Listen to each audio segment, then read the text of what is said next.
Kita awali informasi siang hari ini dari 9 rumah di permukiman padat penduduk Rapocini, Makassar, Sulawesi Selatan yang dini hari tadi ludes dilalap api. Kebakaran diduga berasal dari rumah warga yang sedang kosong ditinggal pemiliknya. Rapocini lagi kebakaran. Kalau bisa kirim armada di Rapocini kantor.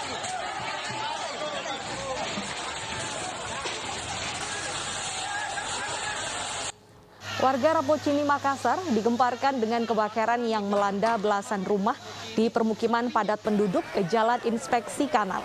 Api dengan cepat membesar dan merambat hingga membakar 9 unit rumah warga. Api diduga berasal dari salah satu rumah warga yang ditinggal pemiliknya. Warga dan pemadam kebakaran berjibaku memadamkan api agar tak semakin meluas. Api baru berhasil dipadamkan setelah 1 jam warga dan petugas berjibaku. Tidak ada korban dalam peristiwa ini, namun 23 kepala keluarga kehilangan tempat tinggal. Ada kendala apa, Pak? Jadi kendala tadi akses mobil masuk sempit. Ya. Pak, penyebabnya apa laporannya? Ya. Ada korban? Tidak ada gitu. Sementara itu di ibu kota diduga akibat hubungan arus pendek listrik, sebuah rumah berlantai 2 di Cempaka Putih, Jakarta Pusat ludes terbakar. Pemadaman terhambat karena petugas harus mengevakuasi banyaknya kucing peliharaan warga yang terjebak kobaran api.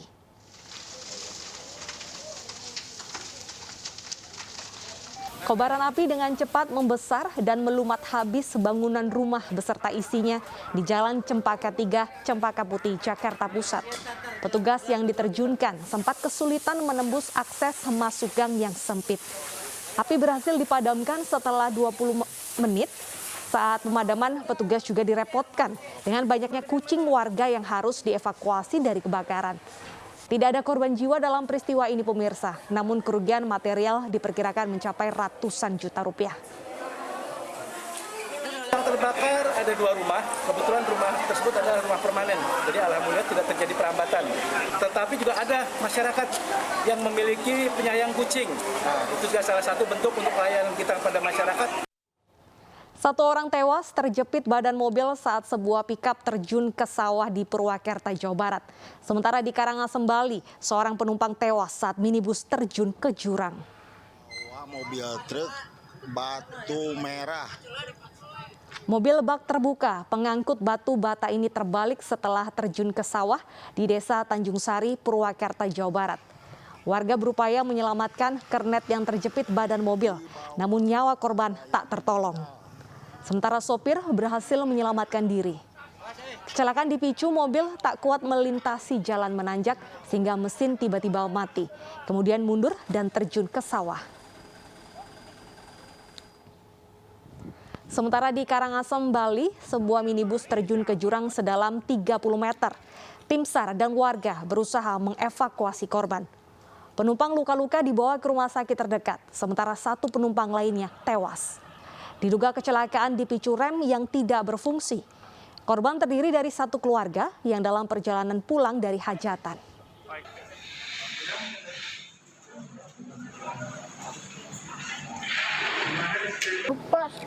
Pak Ekar, Wah, jangan iunya. Pak Ekar telepon.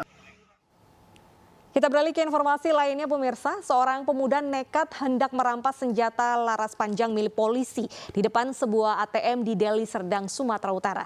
Pemuda itu pun langsung diamankan dan diperiksa.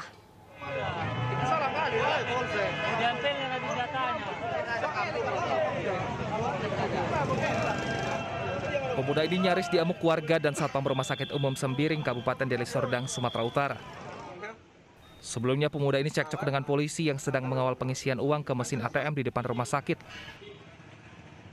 Bahkan pelaku nekat merampas senjata api laras panjang milik petugas.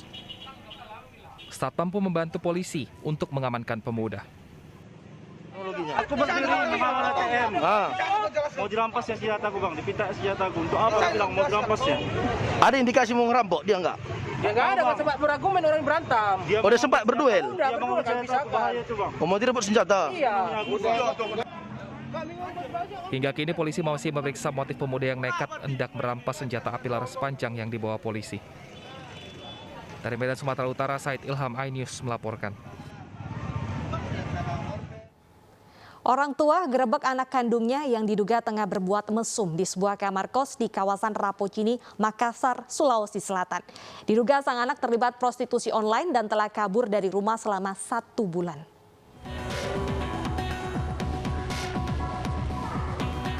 Ditemani petugas, orang tua menggerebek anak kandungnya di sebuah kamar kos di kawasan Rapocini, Makassar, Sulawesi Selatan. Saat digerebek terdapat sejumlah muda-mudi yang diduga tengah berbuat mesum. Guna proses penyelidikan lebih lanjut, kelima remaja digiring ke Mako Polsek Rapocini untuk menjalani pemeriksaan intensif. Jadi mereka itu diamankan terkait dengan adanya laporan orang tua. Jadi laporan orang tuanya melaporkan bahwa anaknya itu meninggalkan rumah. Kemudian dia mengindikasi bahwa anaknya itu terlibat ke dalam suatu jaringan prostitusi online. Namun setelah sampai di sini kami lakukan penyelidikan, itu belum ada indikasi ke sana. Orang tua gadis khawatir karena anaknya telah kabur selama 1 bulan. Anaknya bertahan hidup dengan menjual ponselnya. Kasus ini kini ditangani jajaran Polsek Rapocini. Dari Makassar, Sulawesi Selatan, Yul Yusfin, iNews melaporkan.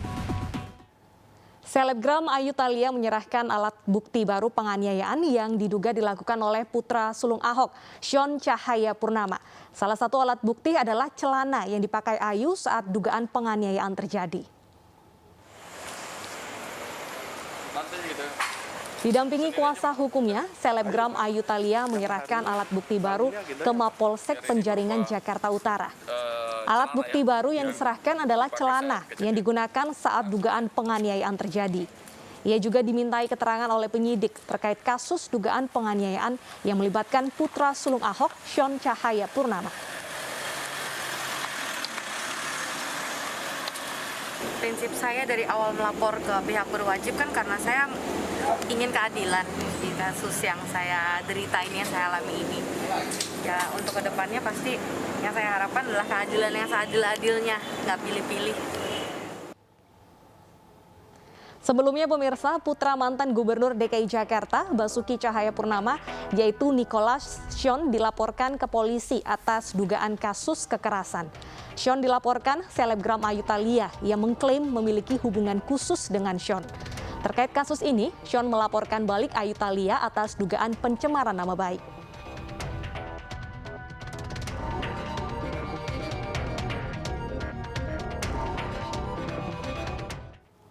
Kita beralih ke informasi selanjutnya. Takut akan diceraikan istri ketiganya.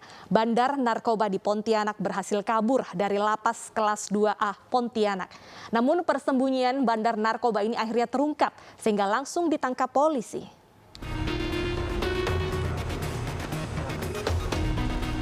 Pelarian Saleh alias Salep Kurap, bandar narkoba yang kabur dari lapas kelas 2A Pontianak 1 bulan lalu berakhir. Ia berhasil ditangkap di rumah istri keduanya di kawasan Sungai Kakap Kuburaya, Pontianak. Sebelumnya Saleh berhasil kabur dari lapas dengan menjebol atap lapas Blok A. Setelah keluar, ia berjalan kaki menuju rumah kerabatnya di kawasan Tanjung Raya 2. Saleh mengaku kabur dari lapas karena takut diceraikan istri ketiganya. Namun selama 1 bulan kabur, Saleh tidak menemukan istri ketiganya. Bapak lari kenapa? Dari lapas. Ceritakan aja. Terutama saya mau menceraikan istri saya. Mau diceraikan? Istri yang keberapa, Pak? 3. Yang ketiga, oh berarti mau diceraikan istri ya? Iya. Jadi istri yang ketiga rumahnya di mana, Pak? Di Rujuk. Udah ketemu, Pak? Pelaku yang merupakan residivis narkoba ini sebenarnya akan mendapat keringanan hukuman. Namun karena pelaku kabur, keringanan hukuman pun dicabut. Polisi juga menyelidiki warga binaan lain bernama Urai yang membantu Saleh kabur dari penjara. Nah, kebetulan bertemulah atas nama Urai atau U.